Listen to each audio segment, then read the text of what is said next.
ایلیا یا یروشلم جس کا قدیم نام بیت المقدس ہے، اس میں مسجد اقصیٰ واقع ہے. اس کی تعمیر بیت اللہ شریف کے تقریباً 40,000 سال کے بعد اس کی تعمیر ہوئی. یہ شہر فلسطین کا دارالسلطنت ہے، راجدھانی ہے. مورخین کے مطابق بیت المقدس یا ایلیا یا یروشلم 20 مرتبہ اس کا محاصرہ کیا گیا، 18 بار اسے برباد کیا گیا، اس کو تہہ و بیک کیا گیا. بخت نصر نے اس کو فتح کر کے اینٹ سے اینٹ بجا دی اور یہودیوں کا بے دریغ قتل کیا. حضرت سلیمان علیہ السلام کے بعد وہاں کے حاکم کی گمراہی کے سبب مصر کے بادشاہ اس پر حملہ کیا، اس شہر کو لوٹا.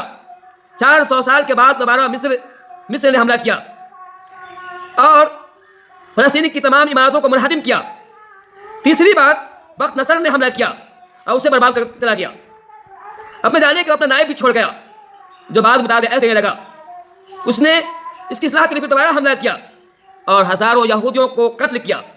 70,000 یہودی کو گرفتار کر کے ایلیا لے گیا، بابل لے گیا، جہاں اسے غلام بنایا گیا، جہاں اسے غلامی کی زندگی گزارنے پر مجبور کیا گیا. یہ یہودی کی تھوڑی بہت تاریخ ہے.